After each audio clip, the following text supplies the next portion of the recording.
আসসালামু আলাইকুম সম্মানিত দর্শক শ্রোতা। বাংলাদেশের জাতীয় সঙ্গীত নিয়ে চলছে আলোচনা সমালোচনা। এক শ্রেণীর লোক বলছে বাংলাদেশের যে জাতীয় সঙ্গীত, এই সঙ্গীতটি বাংলাদেশের জন্য রচনা করাই হয়নি। আবার আরেক শ্রেণীর লোক বলছে বাংলাদেশের যে জাতীয় সঙ্গীত, এটিতে বাংলাদেশকে ফুটিয়ে তোলা হয়নি।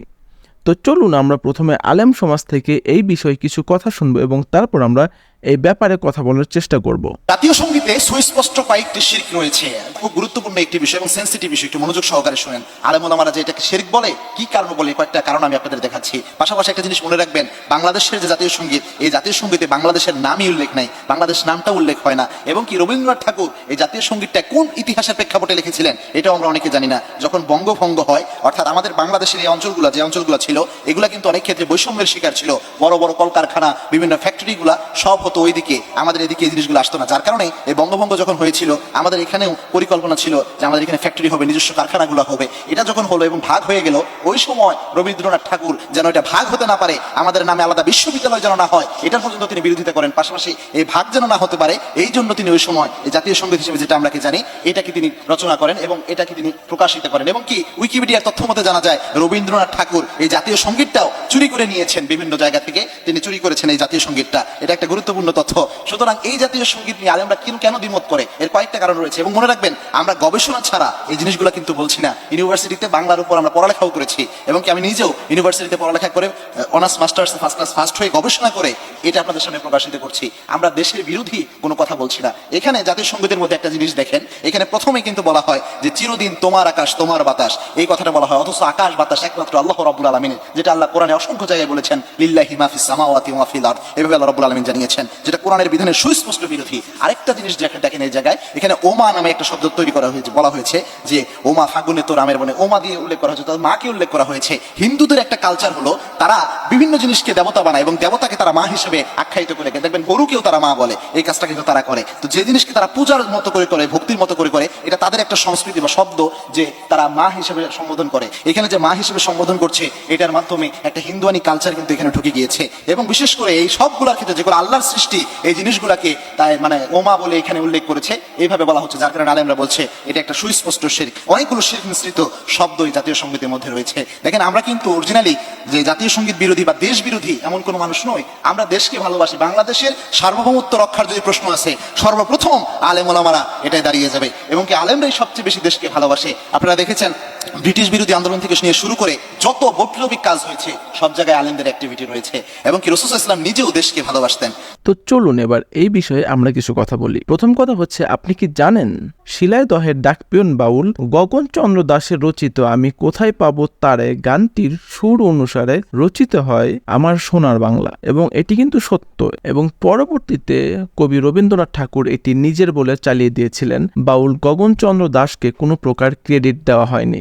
এবং কবিগুরু রবীন্দ্রনাথ ঠাকুর যেহেতু ভারতীয় ছিলেন, তিনি কিন্তু কঠোরভাবে বাংলাদেশ বিদ্বেষী ছিলেন এবং তিনি কোনোভাবেই বাংলাদেশকে সমর্থন করতেন না।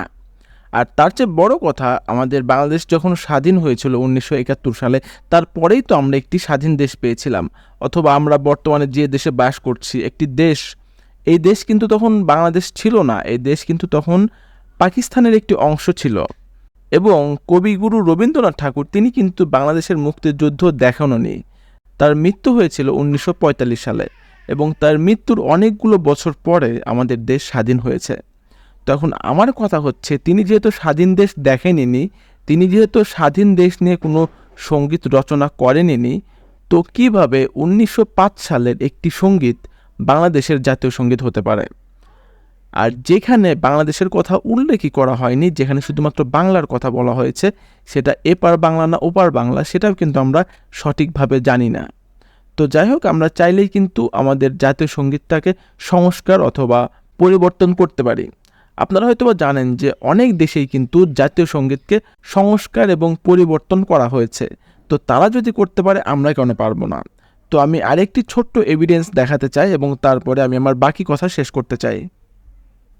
বাংলাদেশের জাতীয় সঙ্গীতটা এটা একটা ঠাকুর লিখছে না মৌলানা লিখছে, that is not the issue. ইস্যুটা হচ্ছে এটা গগন হরকরা নামে একজন গরিব মানুষের সুর করা একটা গান, যেক্ষেত্রে তাকে কোনো কৃতিত্ব দেওয়া হয় নাই, মানে তার থেকে এটা প্লাজারাইজ করা হয়েছিল।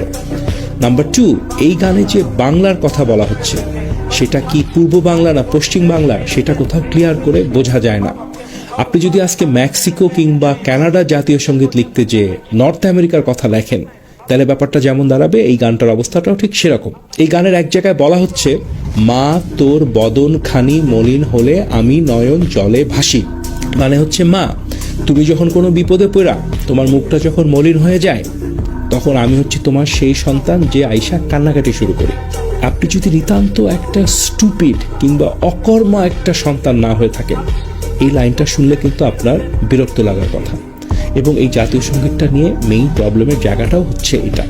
তো যাই হোক, এত কিছুর পরে আমার মনে হয় যে কর্তৃপক্ষের এই বিষয়টি নিয়ে ভাবা দরকার যে বাংলাদেশের যে জাতীয় সঙ্গীত এটি আসলেই বাংলাদেশের জন্য কিনা, অথবা এটি আসলেই বাংলাদেশের জন্য প্রযোজ্য কিনা।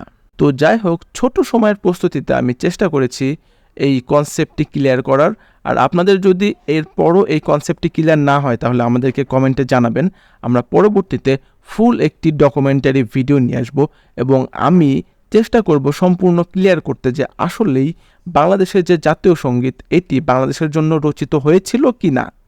তো যাই হোক, এই ছিল আজকের ভিডিও। দেখা হবে পরবর্তী ভিডিওতে। সেই পর্যন্ত ভালো থাকবেন, সুস্থ থাকবেন, আমাদের সাথেই থাকবেন। এতক্ষণ আমাদের সাথে থাকার জন্য সবাইকে অসংখ্য ধন্যবাদ। দেখা হবে পরবর্তী ভিডিওতে। খোদা হাফেজ।